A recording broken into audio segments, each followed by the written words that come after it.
I'm not sure. I mean, what I found very interesting about Steve's talk was actually brought me back in contact with a lot of things I thought I once knew, maybe, and sort of forgot about. We were talking about some things on the train on the way up. So what I have to say here is there's a common ground, I suppose, starting off with interculturality, but then I go off in a different direction. Right? So this is kind of in line. This is based on a paper I first gave here, I think, a couple of years ago at an intercultural conference, and I've since given it in different versions. So it's looking at textbooks. And I look at textbooks, among other things, it started as a hobby with my former colleague John Gray in London a few years back. Starting off looking at culture, looking at consumerism, and then eventually bringing in a more Marxist perspective, looking at class and various other issues, which leads me eventually to the idea of the neoliberal citizen. But in a way, my work at present is sort of kind of reading and writing my way out. I could be writing out of a job, possibly, but by the time that happens, I'll be retired. So by the time anybody figures that out, maybe I'll be gone. But in a sense, looking more at things going on in the world around me, in politics and other things. So I'm writing a book on post-truth right now, which has language elements in it, because I'll be talking about political discourses, and particularly focusing on the Partido Popular, and also a little bit of sex as well, looking at issues around post-truth around that, which is proving more challenging than I thought, actually, because I should have finished by now, and I keep finding new things, and then suddenly the whole Fuentes thing came up, and I thought, it's sort of a treasure trove of things to look at. The Partido Popular is the gift that keeps giving, if you go into post-truth.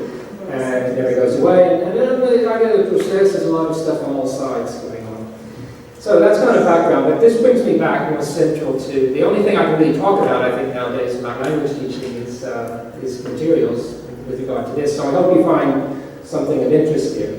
I started off really looking at some terminology, as Steve did. I was quite heartened by that, because some people said to me, you spend much time providing frameworks, but I like the way Steve was just going through these layers and layers of stuff in a very sort of agile way, I would say, right? which is the way it should be. But citizenship is kind of a backdrop here, it's in the title, and we can understand citizenship, again, looking at what Steve was saying about processual approaches, as opposed to just simply something static. So people think of citizenship as a legal relationship, which is the first one there, containing political and social rights and duties, but also citizenship is feelings. There's a sense of affiliation we could bring in.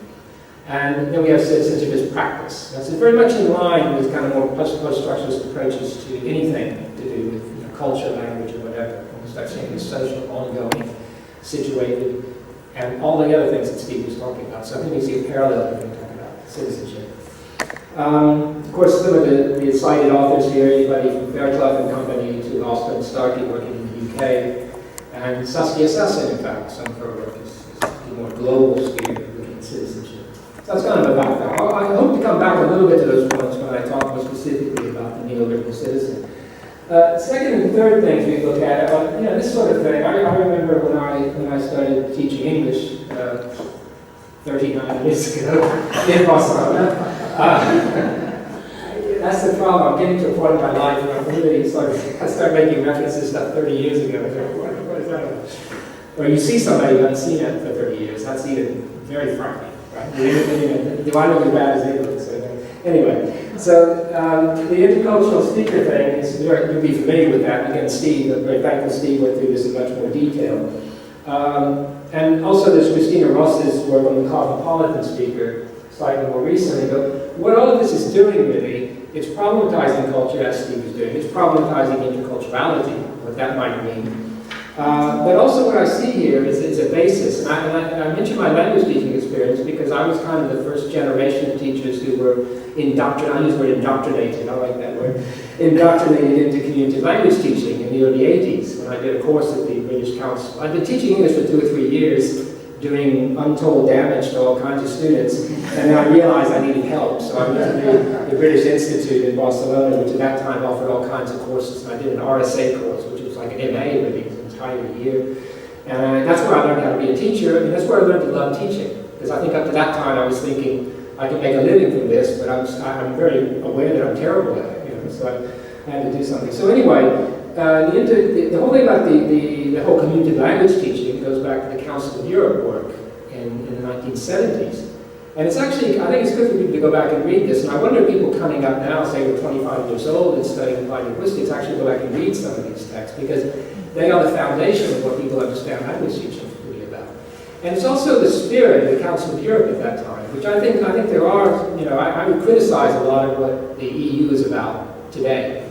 But there is a spirit of the EU, which I think you still see in Erasmus, and you still see in some of the things, the way Steve has taken the intercultural communication embedded in language teaching, taking it in a direction, I think, that goes back to the whole spirit of Byron and other people, and Jean-Yves Gallac and other people, working on this kind of sense of a new type of speaker, a new type of citizen, in fact, but based more on sort of idealized notions of what this is about. Right? And my point today will be that a lot of that has been co-opted by what we might call neoliberal agendas. Right? This is probably no secret to many of you, but I think this is kind of what's really going on. Right? So when I said we could take this idea as an interculturality, as Steve did, take it into language learning, and you got all kinds of stuff that can happen. I'm going to be taking it and taking it out in a way, of language teaching more in society, more generally.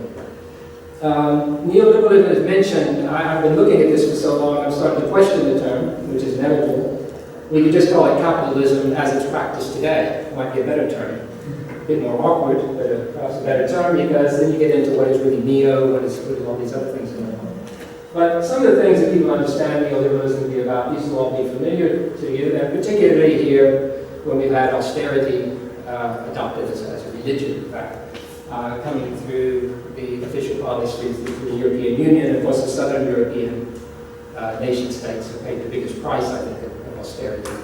But you see, what you have here, the further advancement of traditional capitalism, but by more efficient means and more globalized and technologically advanced times. This is my understanding. So I bring it back to looking at capitalism as usual, but we always have to acknowledge how things have moved on. This is not the 19th century, it's not even the 20th century.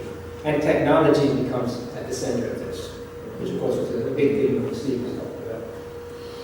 It's also the ultimate postmodern exercise. If you get a history of the ideas about liberalism going back to the 1930s, 1940s in Europe, and then eventually in the United States, you can really see how what a lot of these people realized was that they had to proselytize. They had to actually sell these views about new ways of seeing the economy. Because of course, after the Second World War, we had the Keynesian compromise. And social democracy was really kind of the default way of looking at the economy. Richard Nixon in the United States in 1969, I think he said famously, "We are all Keynesians now." And this is just before, and just the big economic crisis was coming in the early 70s. And so people saw, in a way, even conservative politicians around Europe, the Christian Democrats in Germany for decades, still stuck to this kind of social democratic idea in some form or another. Of course, you had advanced social democracy in the Nordic states. Again, all of this we kind of lost in many ways. And so, again, this is, in order to achieve this, what the people pushing it, people famous like Milton Friedman in the United States, but there were lots of Austrians involved. They go back to the 40s and 50s, Hayek's work from the 40s. And all of this, they needed opportunity, which was a crisis of the 70s, but also to get into economics departments. And so if you read histories, there's one by Murawski that's excellent, about the whole sort of the genesis of ideas and how they came together. It's really fascinating to read, very readable stuff, because it's about how we live our lives today, but how do we get to where we are today? So again, I kind of get lost in all of this right now when I'm reading. But people often say that neoliberalism is an ideology, some people say it's policy, practice, and we'll come to this point of rationality. Right? But what we're talking about very, very profound changes in the materiality of our existence, but also more in the more subjective realm as well. Right? And this, of course, going back to Marx, is actually a constant in Marx, despite the fact that a lot of people want to position Marx as an old structuralist part, and there's nothing going on about relational things going on, but that's all Marx is about, in fact. Right? And I say that because I continue to read things that position Marx in that. Right? There's actually quite a bit, it's very different. There's quite a bit of humanity in Marx, I should say. These are the things we all know about: reduction of the welfare state, privatization, regressive tax regimes. It's important to get this idea of variegated, which comes from the work of Jamie Peck and other human geographers who are Marxists themselves. And they talk about how we need to take into account how we can't talk about neoliberalism in China the same way we can talk about it in Spain. And in Spain, you have a particular strange relationship with traditional liberalism. You could argue that there really isn't a strong liberal tradition at all in Spain. And so it's almost laughable sometimes when you hear people from certain political parties, everybody saying, I'm a liberal.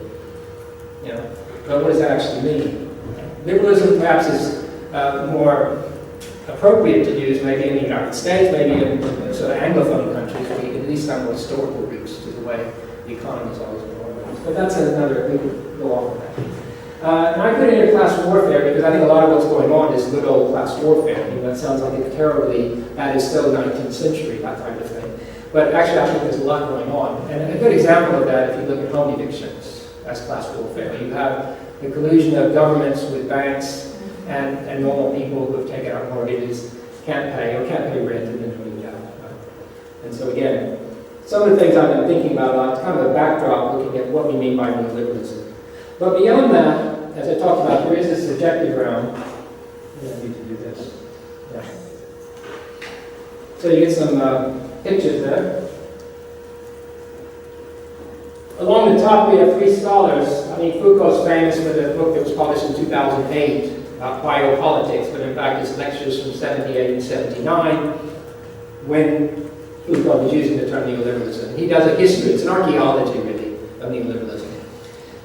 Foucault's an interesting figure because I think a lot of people on the political left feel some sympathy towards him and they like his ideas and everything, but his actual life, his last year before he died in 1984, he was most associated politically with the right wing of the Socialist Party in France, right?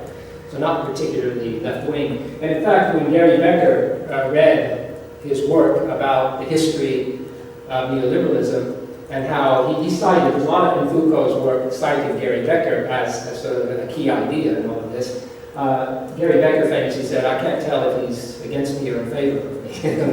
Right, so it's kind of interesting. This doesn't mean that Foucault's work should be looked at by people who consider themselves left-wing, but it is kind of an interesting thing that I think the way he's positioned as an individual. The individualization of Beck is also another, there's a lot to Beck, I think, who died just a couple of years ago, and one of the things about individualization has been taken by some people as being simply kind of, make up your own life story in some ways, to put it very simply.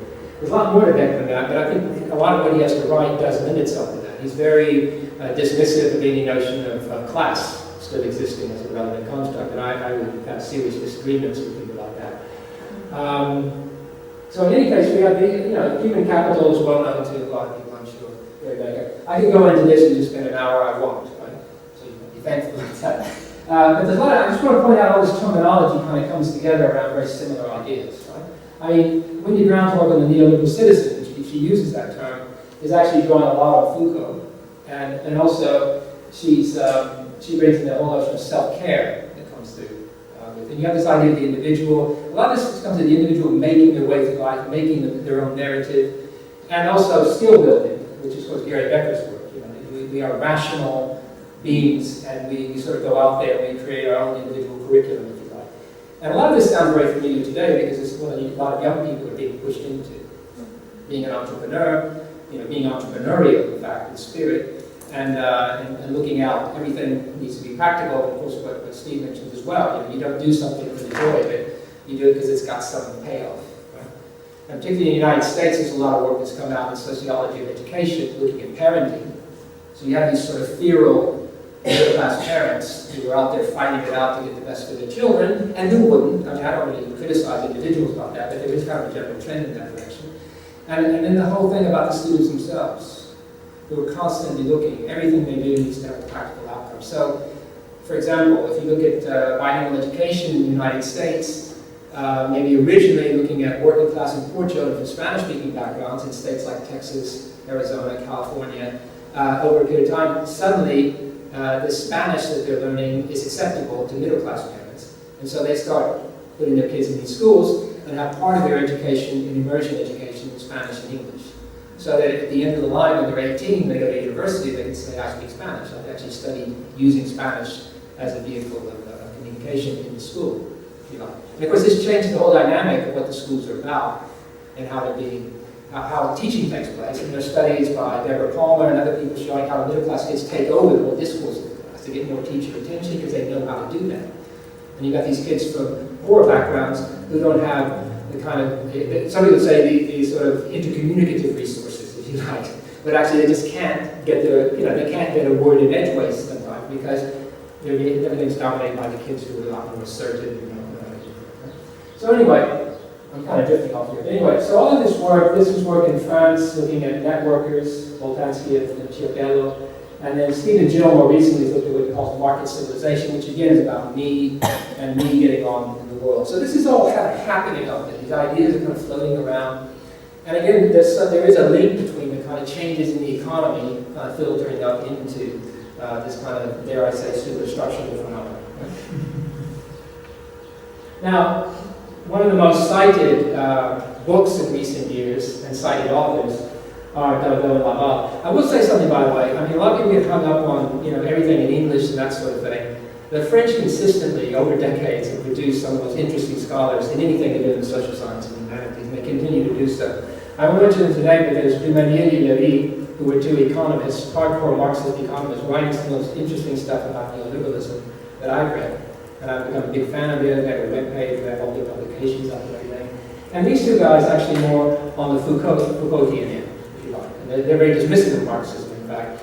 But again, taking up the whole idea, coming through, looking at discursive regimes, through Foucault and all of this, and coming to this idea of the rationality of neoliberalism. Right? And if you look at this, it aligns social relations with the model of the market. It promotes the justification of ever greater inequalities. It even transforms the individual, now called on to conceive and conduct up as an enterprise. Right? So again, come back to the same thing again and again. Now, I mentioned the entrepreneur, and I've been, again, different times reading quite a bit about what the entrepreneur is, the history of the entrepreneur. This idea goes back a long ways, obviously. But I like this definition by Israel Kurtzer. He talks about without knowing what to look for, without deploying any deliberate search technique, the entrepreneur is at all times scanning the horizon, ready to make discoveries. Right? So I like this idea of this entrepreneur sort of moving through life and finding these new ideas and different ways of doing things.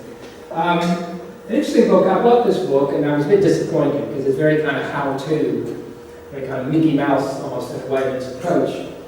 But actually quite interesting. Actually I found it very interesting because it talks about kind of hands-on, how you market products.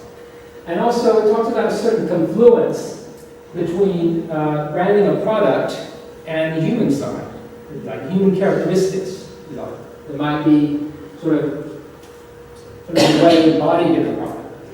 Going back to the term that Steve uses. So brand values are the core beliefs and philosophies that a brand upholds, which different from competitors. That's an obvious thing we know about brands.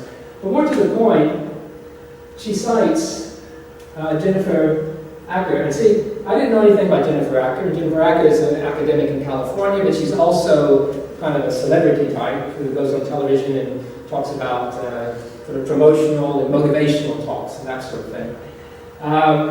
And so the previous book I mentioned cites this, and I find this actually quite interesting, and I'll show you why in a moment. So you have this idea of brand personality. So you have the brand as having human qualities. So you have this sincerity. Look at these adjectives. This would be great for teaching. If you're teaching a high-level class in English, it would be really good to look at this actually, to turn into an interesting exercise. But sincerity, excitement, competence, sophistication, and ruggedness. So these are kind of the key five key parameters of branding. And of course you have the individual, like for example, excitement, daring, trendy, exciting, spirited, cool. So I was thinking about this, I started thinking about this framework, so how do I apply it to individuals? Right? So not necessarily to products, you apply it to products, apply it to individuals. And I found somebody who I think in some way, in his lifetime, has embodied all of this. Right? Now, if you've seen me give talks recently in the last few years, you would have seen my, not infatuation with David Beckham, but I do have a certain interest in David Beckham because, like somebody like Madonna, has had in his lifetime these great transformations of image, if you like. I used to use this example for multimodality, to talk about the multimodality and the multiple masculinities and femininities of David Beckham. Right? So I look at it from that angle. But I also see some scope to look at this in terms of what we were just talking about. So if we look at Beckham in the first one, when he was a young man, just starting out in football, you have that, what we were looking at earlier about sincerity, if you like. So he has this kind of homegrown quality, this kind of a good boy, if you like. Right? He's just starting out in football and that kind of thing. The ruggedness we talked about at the end, the last category, outdoorsy, rugged, that sort of thing, you can see very clearly in his image as a footballer. Right? But we know that David Beckham over time started developing into, mutating, right? These different people. Well, he has a bunch of children. I think he has 4. No, 3. No, there are 4. Sorry. I thought that was his assistant. Anyway, right? That's what he did. Anyway, so this is the family image, if you like. And then you go back to the sincerity and this kind of honesty, if you like, right, that we were talking about, but not the ruggedness with it. You see him, a day out to Disneyland or something like that. And then down here we have these images. We have him as a sex symbol. I used to have a photo of him where he looked like a reptile. He had his abs were so photoshopped that he looked like he was a reptile in a way. And again, this look on his face, and here you have sexiest man alive. And again, this taps into this idea of excitement we were looking at earlier, right? This excitement, and also being trendy, which also I'll come back in a minute. Which also ties in with this idea of being the metrosexual man, right? Right? So the metrosexual man, we have a sexy man, and then we also have the entrepreneur more recently. And the entrepreneur is actually conveying competence. And this from somebody who, when he was younger, people would say, well, he's kind of thick, really. And the least interesting thing about David Beckham was actually the quality of his voice. If you heard him speak, it was quite disappointing for some people, just the way his voice was. He joked about that, by the way. I saw him in a television program joking about this. But whatever the case, he's become a businessman.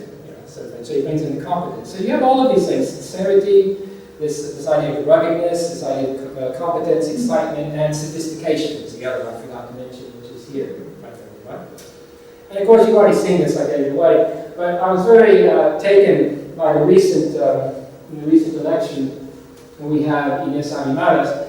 And in fact, this is quite an interesting image which you did in the campaign in December, because I've got another slide where I lined this up to kind of a photo take on Che Guevara. And so you have this kind of warrior for the working classes of Barcelona and the periphery. And of course, we know what happened in the election in terms of voting patterns, if you like. But again, Arrimadas herself could be seen again in terms of branding very clearly. And again, I don't think the ruggedness comes in here, but certainly have issues around competence, sincerity, excitement, cosmopolitanism maybe to some extent, right? So again, we could expand outwards and start looking at this, right? The way that people are branded, but in a particular way. Right? Now, the brand thing really came from Tom Peters, this idea of brand you. And I'll just look at this text. He said, that cross-trainer you're wearing, one look at the distinctive swoosh on the side tells everyone who's got you branded. That coffee travel mug you're carrying, you're a Starbucks woman. Your t-shirt with a distinctive champion C on the sleeve. The blue jeans with the prominent Levi's rivets. The watch with the this certifies I made it icon on the face. Your fountain pen with the Marcus symbol crafted in the end. You're branded. In which case, you wish you had it in front of you so you could just give me a big slap. Just stop. But again, if you start reading Tom Peters' work, you get this book after book. This kind of motivational talks and everything. And of course, we have my favorite. And I've written about an article that's coming out, and also I've got in the book I just had out, I spent quite a bit of time looking at Joseph Alfred. And are you familiar with him? Does everybody know him? You don't? All right. Okay, well, Joseph Alfred was actually from Barcelona. And he started off, he was studying economics at the university, and the story is that he dropped out because he started asking the professor, so what can I do with this? What can I do with all this economic stuff? And because they couldn't give him a satisfactory answer, he quit and he decided to become a broker. And he worked at it. He talks about how he spent hours, 24 hours a day practically, trying to learn about how to make money on the stock market. He eventually was successful. And then there's a confluencing effect here. What comes in later is the sort of ultra sports, if you like. So he gets into Ironman competitions and all of these sort of extreme competitions, if you like, where you're putting your body, pushing yourself to the limit. And of course, this is what he talks about, where is the limit? I don't know where it is. I don't know where the limit is, but I know where it isn't. That's clever.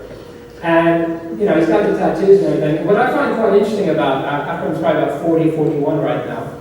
I started seeing on television he used to appear on Channel 8, in the program that Joseph Kony had before. And he'd be interviewed maybe once every 2 months, and he'd talk about what to invest in. Until one day he appeared on the program with an economist named Recerca, or some of you might know, he appears on television a lot as well. And at one point, Recerca, the economist, said to him, what do you actually do? What do you actually produce? What do you contribute to society? Right? And I found, what kind of answer did he have? Because all he does is deal with moving money around, basically, which is what brokers do. But again, he's been very successful, and you can see reading this is the back jacket of one of his books, which is called Donde está el límite. And he talks about, I'm not just an ex-broker who decided one day to quit or whatever, and then he decided to just go and get on a bicycle or whatever, and then eventually he comes through and starts talking about you have this coming together of the competitive edge that comes through competitive sports activity and also trying to win as a broker, right?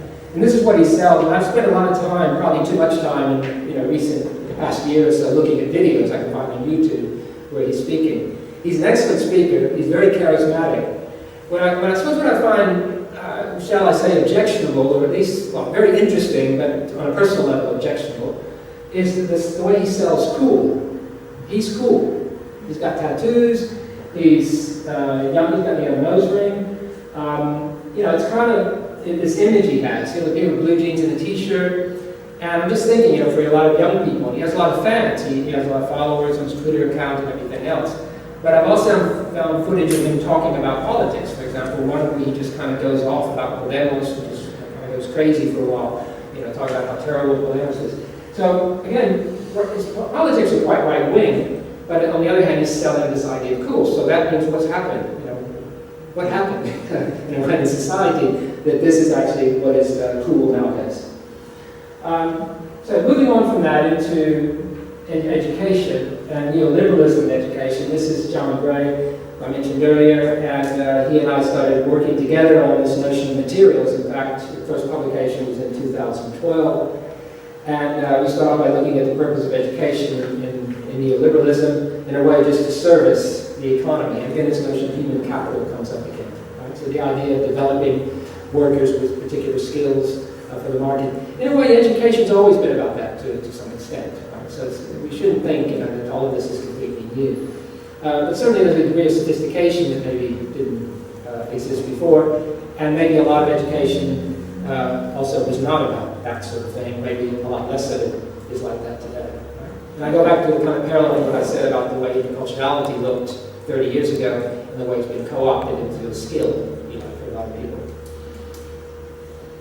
Language teaching materials. Just the key thing we say here, that looking at the ELT textbook as a regime of representation, a way of constructing the world, it suggests what it means to be a speaker of English. So this is kind of a main theme in the stuff we've been looking at together. We see these books as, in a way, conveying to learners, if you're going to learn English, well, what kind of English speaker are you going to be?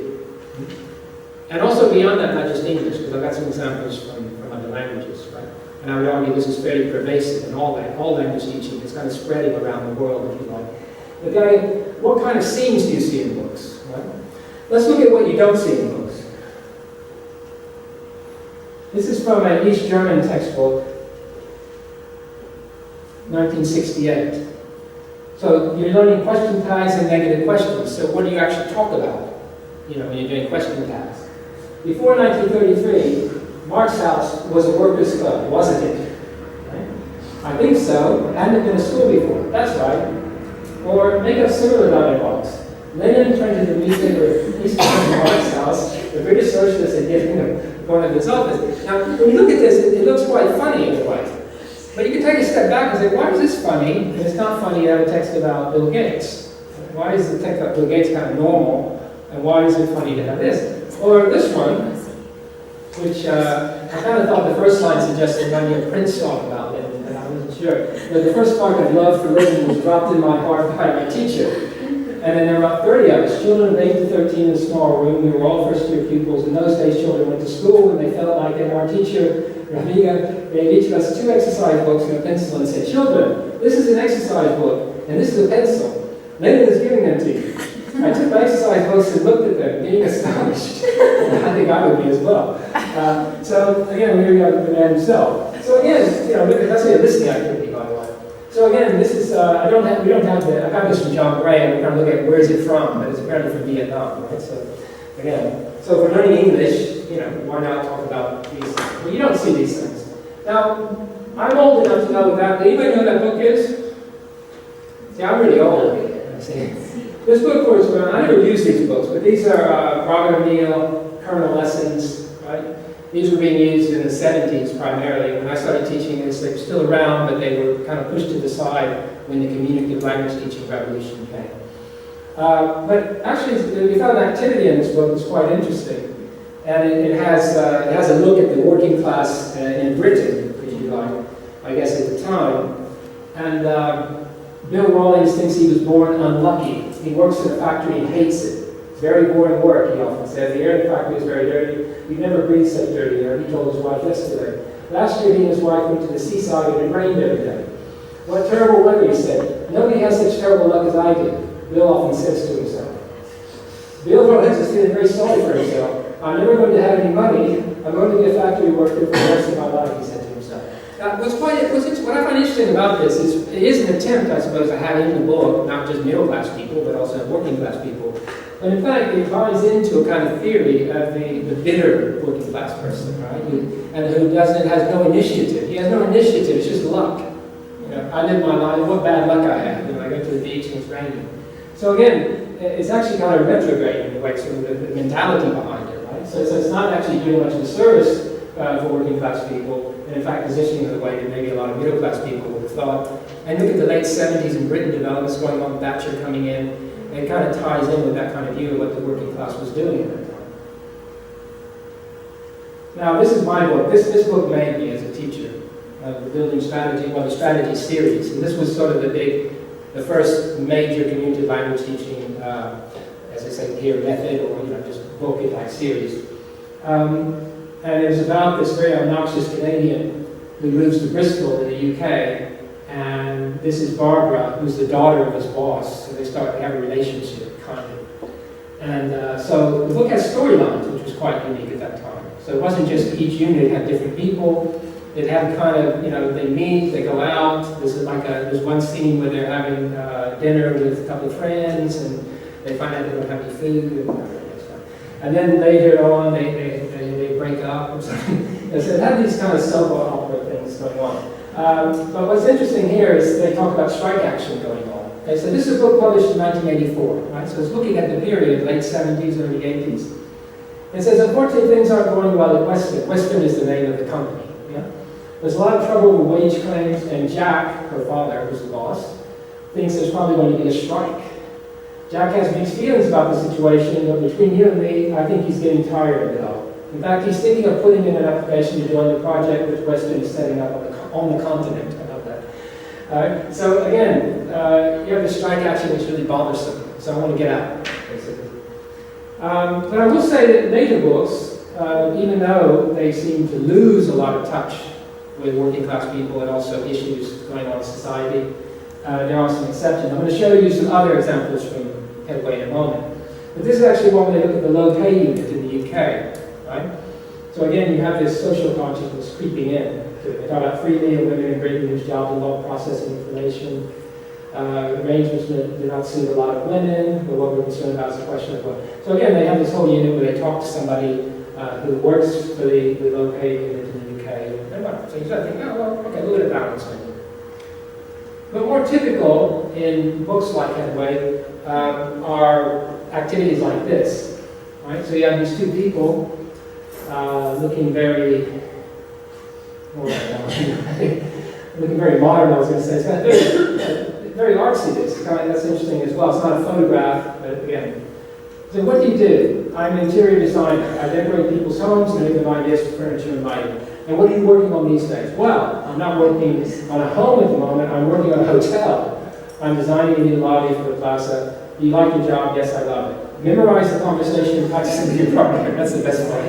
Right? So if you do that, you can become an architect who's happy because of your job. This is a book that's used quite a bit around these parts, I understand. And so, it's a perfectly innocent activity, putting verbs into, verb forms into the lens. I enjoy helping people. I don't mind not earning a large salary. What's that about? I'm good at listening to people, and I'm good at making quick decisions. Taking risks don't worry me. Right? So again, you have this accepting not being paid much, but being willing to take risks. Right? I'm working by myself, but also working with colleagues. I'm not afraid of managing large amounts of money. I'm good at expressing myself. So again, a lot of these skills that you need in a good job. You get a job advertisement, a lot of this stuff will come up. So in a sense, they're kind of, again, this is a unit about work. And all books seem to have a unit about work where they have applications for jobs and that sort of thing. So it's fair enough in some way. But again, you kind of see how it's kind of aligning itself with a certain view of the economy. And then you get things like this about Starbucks. So you also get product placement in these books, which nobody seems to worry about, but it's there. So your Starbucks gets some free advertising. So again, you go into what Starbucks offers. There you have Howard Schultz talking about 17,000 stores in 58 countries, the world's leading coffee roaster and retailer. What's not to like? Well, but global success comes at a price. Although Starbucks is a company focused on fair trade, so they stick in their fair trade and employee welfare, it has been a recent target of anti-globalization protests. Many people feel that big corporations, even responsible ones like Starbucks, are never a good thing, as small independent companies can't compete and so go out of business.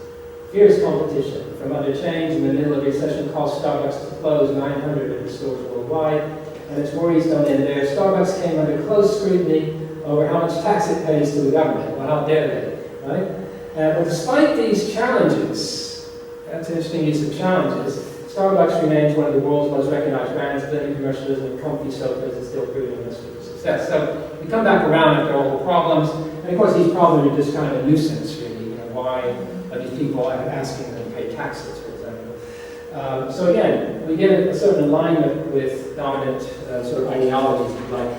Here we have a French book, and again, this is quite interesting because this is, he calls himself a serial entrepreneur. And he's been in California, and in the Silicon Valley, and so he's come back to France, and he finds France is actually ready for the challenges of the new economy and all this sort of thing, right? So it's just an interview, very simply.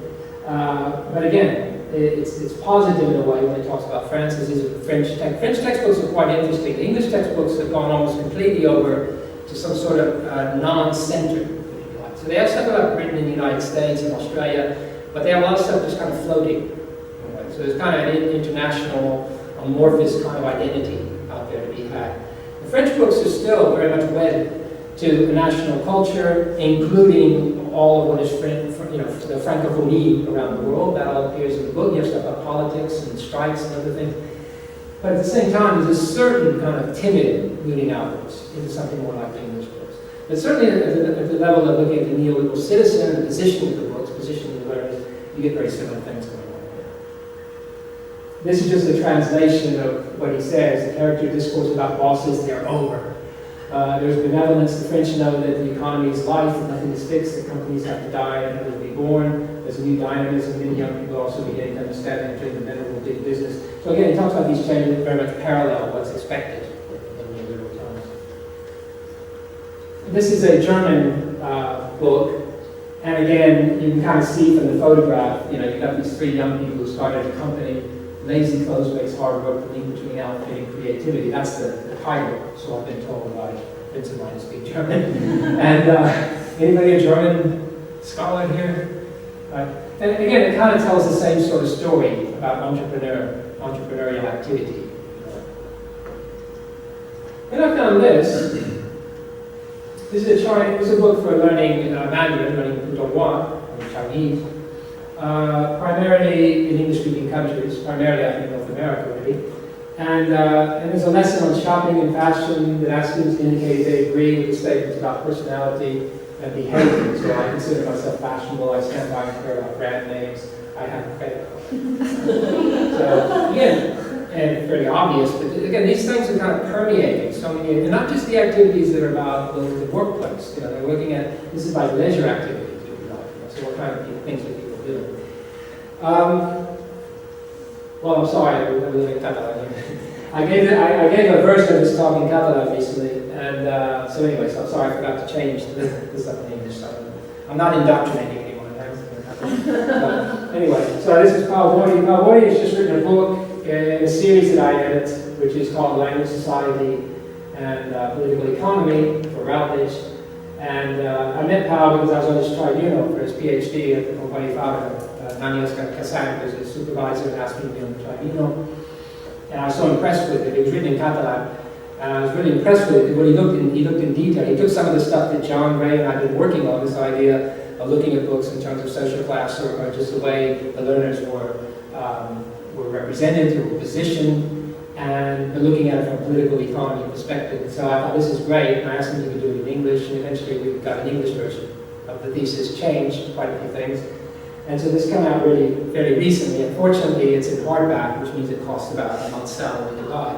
But it is a great book, so you can order it for a library or something. I highly recommend it. But what I found interesting about Paul's work was that he's looking at Catalan textbooks, right? So you might say, well, English books, international. French books, to an extent, right? So maybe not surprising. The Mandarin books, not really surprising. But what's this about? I mean, Catalan is a language you don't learn really to travel around the world and use. Doesn't mean you can't find people around the world who speak Catalan. Whenever I travel, I seem to always hear somebody speaking Catalan. Actually, I think of that just by coincidence. But it's again, we've got this local kind of orientation to learning Catalan, what it means. It's much more embedded as a language of society locally than people look at it as an international language. So what's going on in these books that might parallel what's going on in the English French book? And this was sort of Paul's main question. And of course, he found lots of interesting things in some of the books. He looked at a couple of books that I'd studied in Catalan in like 1979. It was scary. But the whole thing kind of went forward the 80s, 90s, and more recent books. And then, I can't remember what book this is from, but I find it kind of interesting. You get into groups of three people and think about a job, right? And when you've done that, each member of the group put together kind of a profile, right, to present as a candidate for the job. I like the photographs. I'm not sure I've seen people like that serving in restaurants, but but you go through, and most things are quite, a doctor, you have a surveyor, you have a chef, not a cook, a chef, and you have a photographer, and then you have a very glamorous person serving in a restaurant. So again, what's kind of interesting is the kind of way that, the way the book leans in favor of the current state of things in the economy. Now, one defense would be, as I said, it's a book localized, it is about living. One of the agendas in the book is to teach to people who recently arrived and living in Catalonia who need to learn Catalan. So there is quite a dose of kind of socialization. But what Pau was saying is the interesting thing about the socialization is it's all about socializing into like taking out a mortgage, buying a flat, working in particular conditions, or aspiring to certain professions, which is fine to aspire to things, but it's not that realistic in many ways. And this is quite interesting as a conversation, because you have somebody who's read an ad, says, I like, phones, good afternoon, I'd like to work at this place. Have you worked in a shop before? Yes, I have, but it was a family operation, food operation, family operation. You worked in a bar or restaurant, also in the summers, I've been a waitress. And then we're looking for somebody, and this is quite interesting, with flexibility, right? In terms of the timetable. Because we don't have work all the time. And sometimes a lot of people, and sometimes not very many. It says, so the candidate for the job says, I can work sort of any way you want. I can work in sort of shift work. I can work part-time, I can work just at weekends, as you like. Right? So this kind of total surrender, if you like, by the worker to these conditions that are being proposed. And of course, the person on the other end is going, this is great. You go in, right? How about this guy? So when can you begin? When can you start? So again, kind of interesting in that regard, I think. Now, I could go on. Our other examples, we listed, like I said, taking out a mortgage, being a homeowner. There's a whole unit talking, in one book, talking about that in great detail. And it seems to be sort of pushing people to take out mortgages. But I won't go on. What I'm going to do is finish up here and sort of so what, because a lot of people said, one thing I got a long time ago, and I think this is true, if you look at education in general, it's not pitched at a kind of a poor level or working class level. It's pitched at a middle class level, because middle class dominates in society, the whole idea of who's running the country and who decides what the values are, and that sort of thing. So from that point of view, it's not surprising that these books to learn languages, in particular English, are going to be pitched at a certain level, which is aspirational in many ways. These are the people you might want to be. You get lots of color photographs nowadays, very attractive people, different races, everybody's cool, everybody's multicultural. And so, again, what's not to like? But again, I would question a few things. And one of the things is the celebration of the rise of networkers, entrepreneurs, branded individuals, which I see coming through these materials, and the idealized model citizen. Is that such a bad thing? Right? So somebody might ask me this question. Well, it might be, but if somebody also pointed out to me, said, well, but there are situations where people learning the language, they have to sort of play along with the game. So they have to play along with the idea of being skilled up and that sort of thing. So that's maybe something we can come back to. Our contemporary language teaching materials with their embedded consumer culture and branded individual as well as a bad thing. Again, pretty much the same question. Do we accept it's a human nature? Like here we get to the sort of what this whole neoliberal rationality is about. Is it human nature? Because in the sense that this is the natural way. This is the only way of organizing the economy is what we have now. Right? There's no. So is this human nature to compete with other human beings, to be individualistic, to be self-centered, and to be good neoliberal citizens? Is that what we really believe as educators? Right? And using these books. Is our thinking about such matters embedded in a version of the world work has been increasingly obsolete? Again, another thing about work, and this is something else I've been looking at recently, is people talking about the end of work and looking at, how do you get out of the current economic crisis? Where are the jobs going to come from? For the moment they come from tourism, for example, in Barcelona. But what kind of economy will it be in the future to have everybody have a job that they enjoy, at least to some extent, or at least is well paid? Right? And one of the answers to that is we're never going back to that. Right? So we really need to start looking at alternatives. Right? And some of these alternatives involve forms of socialism, just because to keep the whole system together. So it's the basic rent, the basic income, for example, that sort of thing. It starts making more sense to a lot more economists who are not themselves particularly left wing. What about people who don't use textbooks? That's another question somebody asked me. Well, yes, a lot of people don't use textbooks, but a lot of people use materials that have similar sorts of things in them, if you like.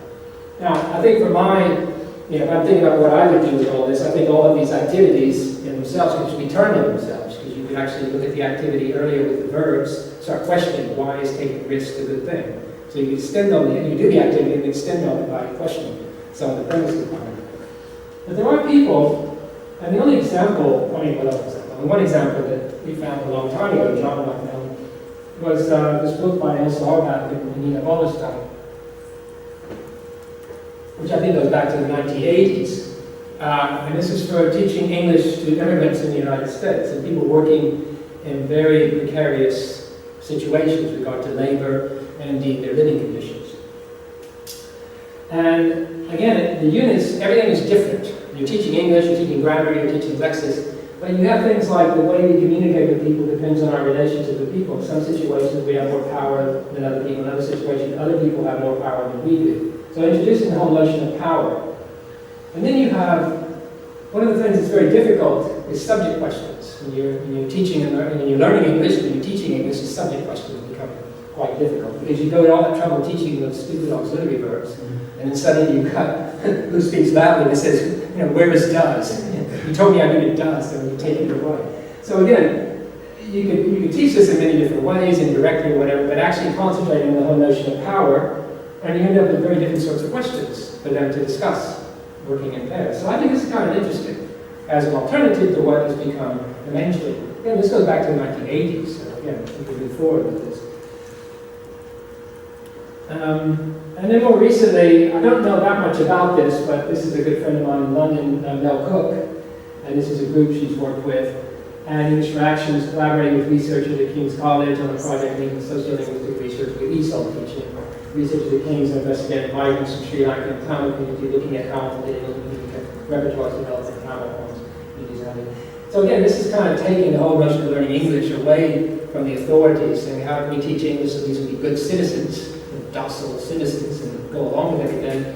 You get this intervention on the part of an academic, sort of activist academic, I would say, in Mel's case. And again, it kind of takes things in a different direction. Right? Other examples I'm sure are out there, but I'll end there. And here's some,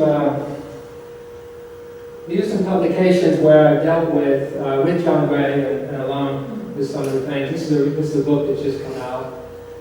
There's a bit where I took the material in French textbooks and I've inserted it into a chapter. Also, I talked with Gray about Joseph Afram in the book as well. This is something I did in Colombia, which I did the talk in October. In December, they published this paper, short paper in Spanish and English, in this practitioner journal and everything. But actually, I put it up on my academia hidden page, and a bunch of people looked at it there. So it's kind of weird because I didn't really work very hard on it. But it's kind of a short synopsis, if you like, of what I've been talking about today. That's a lot of stuff as well. Okay? So I'll stop there. Thank you.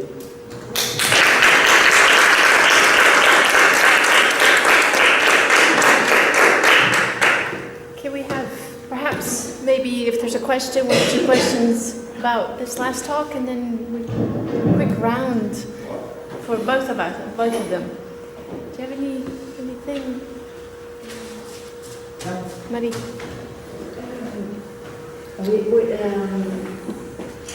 We are, I don't know the other, but we are teaching by project, and we are teaching to teachers to teach by project, and at the same time in the enterprise and also at the university and in public institutions, more and more they ask people who are working by project without any stages and without any work stability. So what? I'm not sure I understand the last part. You're working on projects? With no contracts, with... More and more they say that the generation, they don't want contracts. They want to work by project. They work like with like a stable place. Yeah. They like to move, freelance, they want to move. They want to work by project. Yeah. Well, this is sort of the entrepreneurial spirit, but also I think we have to take into account what's happening to the economy, what's happening to the job market and everything. So in a way, a lot of people are, that can be turned to an advantage. People can start cooperatives, for example, as opposed to working for a company or something like that. And I've run across people with the same thing. I don't spend that much time with young people, but when I have had conversations with young people, a lot of things come up along these lines that I prefer. I don't want a job. I don't want to work for somebody. I think it's a very common thing that's come up. But as a lot of jobs working for people are disappearing anyway, what's the point? I think the middle ground, though, is kind of dangerous, is people get stuck in the middle with the precarious job market. And by the way, the whole precarious thing, the precariat, I disagree that this is actually a social class position, because it's actually it's something more that cuts across. If you got people who are very middle class, anyway, doing jobs in very middle class, and seeing themselves as middle class in terms of the kind of culture and everything else, and they're just as subject to this precarity as somebody who's working at the lower level. In fact, somebody with lower level have stable jobs, such as people working in cleaning, because they might actually work for a company. They're heavily exploited and underpaid, but they have a kind of proper job, if you like, whereas a lot of people in the middle. And this has been one of the big elements of this more recent crisis of capitalism that we've been into the last 10 years. But yeah, I mean, I'm not surprised. And of course, the interesting thing is how critical. I mean, getting back to the notion of criticality, I mean, it's, this comes up in an educational context. It's an opportunity to at least, why do you think that way? Why do you say you want to work projects and so they end up on a job, and really think it through? Is it something, it's just the way it is, but that's not an answer to the question. Reflecting on, getting people to reflect on why they feel that way. I think that's not a particularly exciting answer, but it might be a way forward. I think all of this stuff, I mean, I recognize the books, I mean, the way books are organized nowadays, and of course all the sort of extra material we have access to just by going online. Learning a language must be a lot more fun than it used to be in Canada. I mean, Steve's pointing out a lot of stuff that can be done that really injects a lot of life into what's going on. It didn't exist 30 years ago. And so I'm not against all of that, using all that. I wouldn't, so books like Hegel are fine with me. I suppose they're better than what books used to be. But I suppose it's sort of this unquestioning going along with it seems to become a dominant way of seeing society. By people themselves, I think they see themselves more progressive types. I think most of these textbook authors, in their youth, at least, the way they self-position and see themselves, they think that they're doing the right thing. And the right thing for a while was having diversity in books and having gender balance and that sort of thing. But this just shows, once again, how that type of political activity is perfectly compatible with neoliberalism. And this is one of the big themes I keep coming back to. So I'm not saying don't do that, don't go after these kinds of things, but capitalism can handle diversity very, very well. In fact, it thrives on it. So linguistic diversity, whatever. So what you're doing by promoting those things is necessarily good, but it's not going to solve a lot of the sort of economic side to what's going on, because the economic side can accommodate it. I kind of drifted off there, by the way. So, okay, I'd like to just, it's not a question, just mention three things that came up, and I have them here, and they're all three different separate things, but they things that your talk brought to mind. I guess everyone is aware that the entrepreneurship is considered a competence that we are supposed to teach. It's in the European Union's policy documents, it's in the national policy document, and the regional. And ever since I've seen it, it makes me shudder, because I don't know how you're supposed to interpret that. Great if it's looking at the horizon and being extremely creative, yes, but if it's the other more neoliberal competence, I think it's quite scary. You mentioned two things there that actually I've looked at in detail, and was looking at a couple of publications, which is the European funding, the Horizon 2020, which I was involved in the writing up of two proposals, which both failed ultimately, but I was really put off by the language. There's not very much for social science and humanities. What little there is all about entrepreneurship, innovation, these keywords. And I had a slide, I didn't bring it today, but I just highlighted, look at a call, look at a paragraph or two, and just highlight the keywords. And I remember working with one group, writing up a proposal.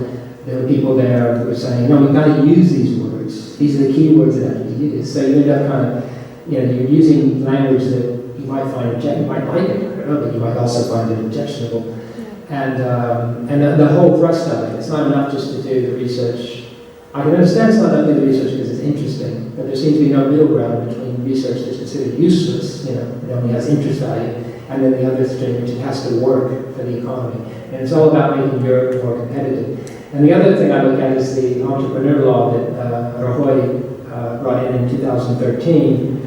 It's great fanfare and everything, and I don't know what's happened with it. I've never seen much of a follow-up on it.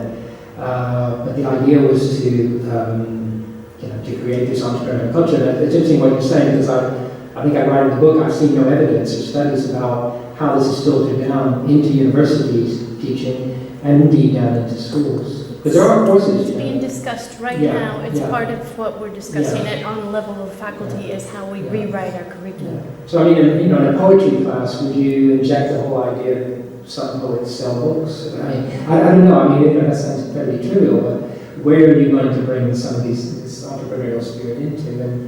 And it goes into what's dividing education, what's useful and what isn't, and the death of the social science and humanities across the world. We're slowly You're finding more and more departments being closed and that sort of thing. Of course, you can't force students to go to these departments, but then you wonder what kind of the whole cultural environment in which people are coming up through school. There's no appreciation for that. So by the time you get to higher education, why on earth would you study history? That sort of thing. And we'll pay the price in the long run, it's obviously. Or we'll have an elite, which is what we're trying to move towards, people who do these things, right?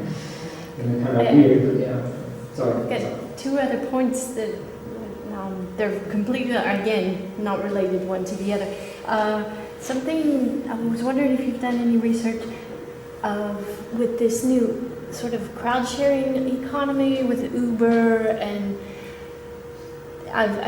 it seems like a great idea, but then when you look at it, it totally strips workers' rights. Yeah. Because if you're putting all the responsibility on the person, such as the Uber driver, the messenger who has to, Amazon is going to hire people on bikes. If that bike driver breaks his leg, or her leg, they're left without a job and without any ways of making money. And it's the stripping of workers' rights is so subtle and so widespread. I wonder if you've... Well, no, I actually read quite a bit recently, because looking at the things like the end of work and that's something, you end up getting into what's going on in workplaces, and because workplaces are becoming mobile and they're becoming embedded workplaces in individuals. It's really a bit like... the cyclist who's delivering, those Deliveroo in Barcelona, I was on my bike and almost ran into this guy on his bike who was delivering something and zipped past me. But reading about this, you realize that the conditions people are working in, it's something that was sold, again, that's cool, it's great, Airbnb, all of this stuff. But of course, what's happened is, and this wasn't anticipated maybe by a lot of people, so what's going to happen when somebody makes money, you're going to have people intervening. So Airbnb goes back. Before it was Airbnb, there was a couch surfing, and all this stuff was going on. Even I remember talking to someone 25 years ago who would do swaps, right? So they swapped their flat in Barcelona with somebody in San Francisco, and they're very happy to do that for a month. So this kind of collaborative economy has been around, just at a very minority level, but the explosion that's come with it, it's inevitable. Of course, Barcelona with Airbnb, the problem is I've seen the Barcelona case of French nationals in particular. I don't know why, but I know there are a lot of people that are doing this who are not Spanish, some people are Spanish, but now you're buying 10 flats in Barcelona. And of course, this needs the whole thing of no investment in the building, in the community of the building, and just renting, and you don't even know who's living. And, you don't care, you're just collecting the money. But yeah, this intervention, I think it was what happened with the delivery things. We have this idea you can have anything you want, any food you want in 20 minutes without thinking about what's on. You kind of assume maybe that if you'll be treated civilly, but they're not. The thing is, there is, it's very simple, not solution, but there's labor legislation that could be brought in to control a lot of these things. It doesn't seem to occur to anybody to do this, at least not the people governing right now, or across Europe, in fact. So you get the odd thing that was quasi-progressive decisions through the European Union, collective decision about taxation, for example, Google, that might look like, oh, they're finally waking up and doing something. But in general, this sort of work conditions then is the erosion of workers' rights across the European Union, and now becoming not an official European policy, de facto anyway. There seems to be no margin to do anything about it. And then you get the typical excuse in the end that, oh, well, in Spain, if we do this, and then the other countries will do it, so we'll be competitive. So you start having, it's quite funny. I remember 3 years ago talking to a guy who was from New Zealand, but he lived in London at that time, and he spent an hour telling me how wonderful this whole, he'd studied the whole thing, how collaborative economy, this is great, it's a form of socialism. And I was kind of thinking, because I'm technologically stupid anyway, I can't do a lot of these things, so I don't have any apps on my telephone or anything like that. He said, oh, you have apps for this, apps for that. And I kind of thought, okay, if you say so. All right, well, then I did ask him, what happens if somebody moves in and monopolizes, a part of the sector, start using it as a real business and not the spirit that he was talking about. And I didn't really, I don't know what'll happen. But of course that's happened. So if I could talk to him today, I'd say, remember that conversation we had? And I don't want to say I told you so, but I just kind of thinking how I think this original idea makes, this is great and everything else, but then it all goes kind of sour. Because bigger interests step in and maybe it's turned into a business. Yeah. No need to comment on this one. I want to bring it back around to pedagogical and what I think, and this ties in with Steve, and then I'm going to open up the floor as well to Steve. I think that it reminds me a lot of Paulo Freire's work so many years ago in the 1970s, especially Auerbach's book there. So maybe that's where we as educators could do some work, is to actually teach our students to interrogate exactly what you're showing here, similar to the Auerbach and whoever else. But I think a lot of this will depend on the individual teachers in the end, what they think, where they are ideologically, because when they say, well, actually, I think this is great. That's true. Yeah. We would hope they'd be on Friday's side, right? And then then you'll be the new indoctrinators or some other reason. So nobody talks about indoctrination in this stuff. Yeah, but whatever. So what, would you like to? I know we're running late. We're later than we had anticipated. I don't know if you can stay around for 10 more minutes. Perhaps you've got some questions for Steve as well, for both of them, that you'd like to have both of them respond to. Anyone? Ludmila. Yeah. I have a question, but it will be a little bit difficult to formulate it for me. So it is for both of you. And I wanted to ask about neoliberalism practices, but in the wilderness. You were talking about hunting practices and how it would be wonderful to put them into classroom, but then there are a lot of studies on the actual platforms and the affordances of the platforms and how they create these neoliberal practices. And then what I'm seeing in the fandom, there are a lot of digital branding too. Like you have to present your work. If you are writing fan fiction, you have to sell it to even when you write it in English, you're writing it in order for some audience, and sometimes you can sell it that way, or have a crafter that he is presenting his figurines to some kind of audience, and he always tries to sell them, and eventually he is actually selling them to another audiences in the world. So it is so complex, the world of wilderness and fandom too. So I don't know how this is a question that I would ask Steve, so I'm not going to say anything. I think Steve should I don't know enough about that, but I do wonder about the sort of stuff people used to call the subtext, the video games and everything. And then influencers, and in video games, YouTubers. It is becoming the producing of the cultural product, then you have to brand it, and then will you put it into fashion too? Sort of question. I mean, I don't know if I'm the one to answer this, but I agree that neoliberalism is certainly not confined to textbooks, nor is it confined to the EU documents suggesting entrepreneurial activity and skills development is the obvious next step in particularly higher education. I think, as I think David would agree, neoliberalism and these sort of institutional discourses are dialectically bound up together. I think you used the word compatible with, congruent with neoliberalism. I think they're an expression of neoliberalism, and they also, in turn, reify the inescapability of neoliberalism. Right? And I love the way you began your talk tonight.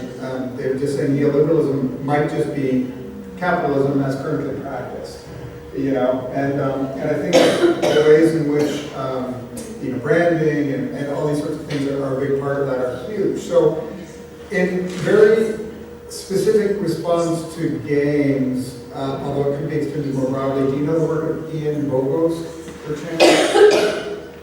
Ian Bogus is a philosopher, also a game designer, also someone who does Latourian actor network theory, for those of you who maintain an interest in that area.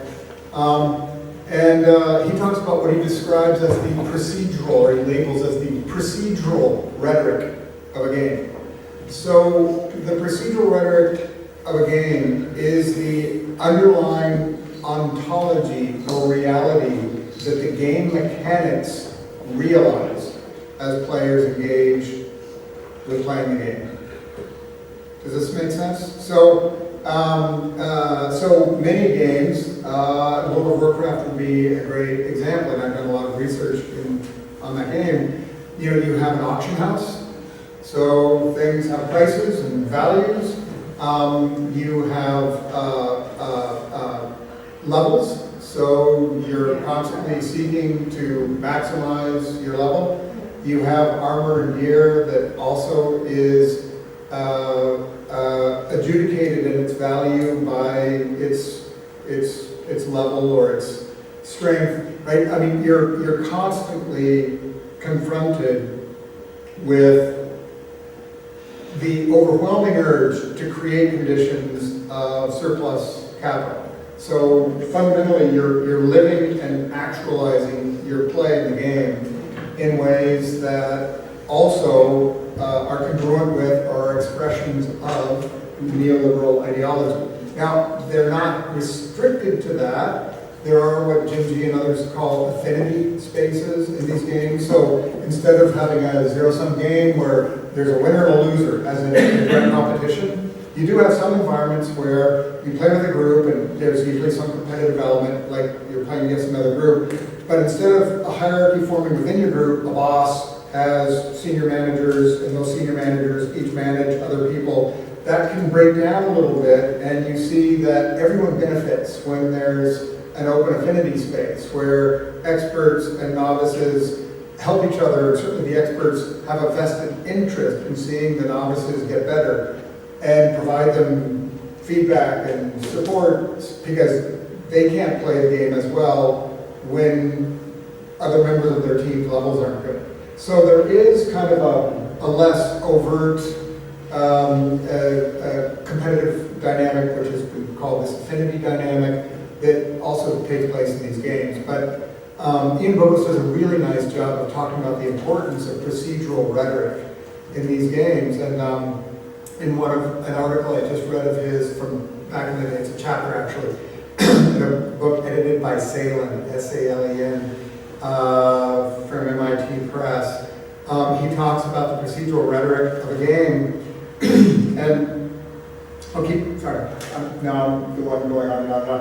But it's so interesting from a capitalist perspective. You enter the game, and it's animals and a human, a shopkeeper, and the shopkeeper helps you and gives you a loan so that you can also create a little shop. And then you realize that you need to take out a mortgage to build your shop the way you want to build it. So you take out a mortgage, and then you're repaying this mortgage, and it turns out you're paying a mortgage to the person who is the initial shopkeeper you met. And as you increase your property's value, you notice that this non-player character, it's a game-generated character, it's not a human character. As you develop, that person's little shack that began the game turns into this huge two-story big building with, do you see what I mean? So you're producing, as you realize, as you play the game, the surplus value that then benefits the owner of the means of production, who is this non-player character. And as you play the game, you get more into debt, and you struggle and want to struggle to have better, nicer, more stuff, and you get a bigger place, and you need more stuff to put in the place, you take out more mortgage or loan resources to do that, and you end up, seeing the person that you're taking out these loans from build a massive place while yours just grows incrementally. So it's a really nice procedural rhetoric for visualizing the sort of self-cannibalizing, false consciousness-generating dynamics that undergird capitalism. I mean, capitalism, people talk about compassionate capitalism or kind capitalism. Certainly there are some better kinds and other kinds. And I don't know what a good solution would be. I mean, if someone said, well, what are you going to do instead? Communism didn't work. But I mean, I will say that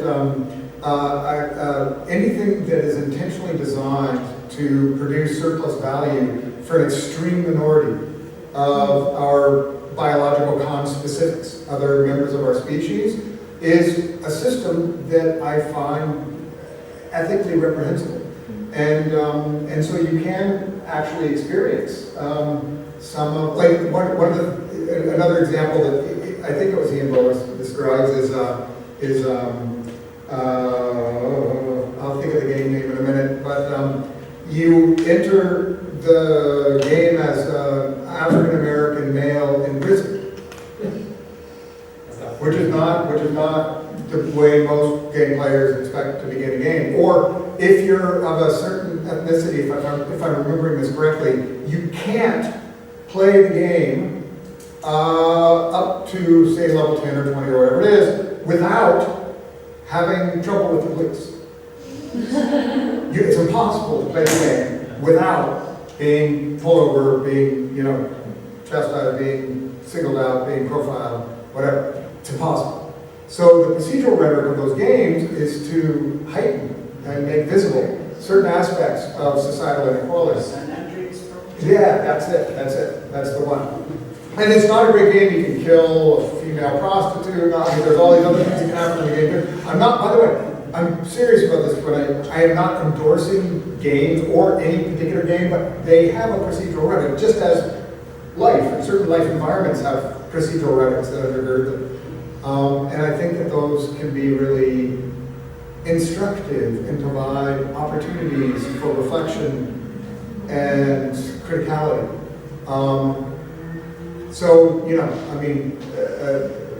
I think that that's part of the what, right? I mean, I gave a talk at Columbia a month ago, 2 months ago, and somebody in the audience said, "Hey, thank you so much. And I will never have my students play games because I just heard from 2 friends of mine who are gamers that there's terrible misogyny in these games, women hating in these games, and it's a very aggressive, male-dominated environment." And my response was, absolutely, just like everywhere else that humans occupy the planet. Females have a terrifically difficult time vis-a-vis males in almost all arenas of human life, and it gives me no pleasure to say that. And people always point out the exceptions, right? That, there's maybe a quota for females now in medical school, whatever it is. It does nothing to contest the broader dynamics, right? So makes you wonder about bringing back Monopoly. Yeah, right. There was a game called Simpler Life. times, yeah. A game called Life. Yeah. There was a board game called Life. Sorry, I was going to say, an interesting study would be to take, not the games that have, that are questioning this procedural logic, but games that are just deliberately not doing that. Yeah. And have people who identify people, and this would be perfectly doable in theory. People identify according to different ideologies. People identify as that point. So, for example, here you could get a bunch of people from the pool or Podemos playing one of these games. Yeah. And would the way they played the game be substantially different from somebody who said they voted for Partido Popular or that would be an interesting study. There's a PhD in somebody. Have you heard of a game called The Sims? Yes. And ICREA is the most popularly played game ever, right? And Sim stands for simulation. And you know what it simulates, right? The worst, most boring quotidian chores of everyday life. Yeah. You build a house, and you have to play with it, then you gotta cook and get food, and you gotta get a job, and you have to have money, and all of that stuff, right? Yeah. So Jim G and some collaborators, I'm trying to remember Halverson, I cannot remember the name of the person. I heard it in a talk, I didn't read it. But Jim G was reporting on the soft modding of that game, the soft modification of that game. So try and play Sims with a family, full family, so you have a family with little kids, and you try and play the Sims, but without enough money, and your children starve in the game. And what you realize is you can create a virtual experience of disenfranchisement, of poverty, of experiencing financial inequality, that is very difficult to say. I think this is, again, from memory some years ago, but it was like, white, middle-aged, upper middle class females, to have them, and there were groups that were doing this, female groups in particular, they were trying to experience, viscerally, emotionally experience, because you build the Sims game, and you get sort of attached to it, and you build up your family, and you have all this stuff, and then you whittle down the amount of money, and you become homeless, you can't pay your mortgage, right? And you have serious emotional responses to this that maybe would otherwise be very difficult for you to truly experience. So, as a proxy measure for sensitizing oneself to societal inequality, I think that's a pretty interesting idea. So it isn't that the game has to be perfect. Maybe the game, and some of the games are simply egregious the way they're designed, right? Maybe they could be opportunities for understanding how awful they are, right? Or not that they are awful, but that they produce a kind of reality that naturalize it, that is really one that shows extreme problematic aspects. That might be grist for the mill of critical thinking. Yes, definitely. So yeah, I think if you go out, if anything, okay, I will stop here, I promise. If you've probably read Bowles and Gentis, Marxism and Schooling in America, and all that. So, the negative side of a rising tide floats all boats, public mandatory schooling is 80 or 90% of people who go to school get just enough skills to be, as Robert Reich and others talk about, a symbolic analyst, to be wage slave laborers for capitalists, who are the 10%, who get PhDs, or who become politicians, or who are just born into it already. And so you want to have schooling, because schooling keeps capitalism and inequality alive. And,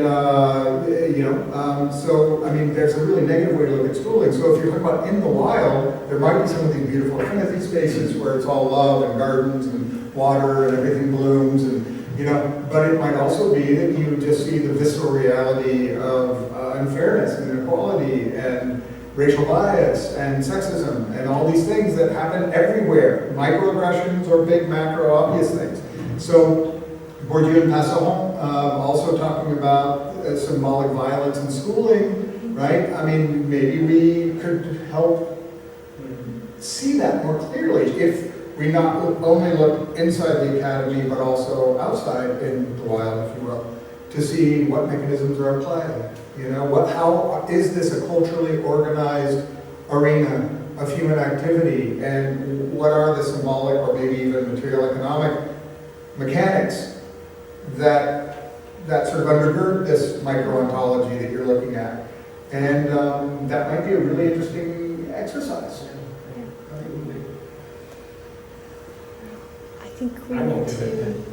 I think we need to stop here. I'm sorry, I hate to cut this off because it's a fascinating conversation. No, they're going to throw us out, I'm afraid. So it's time, they close the building at 9. So thank you both so much.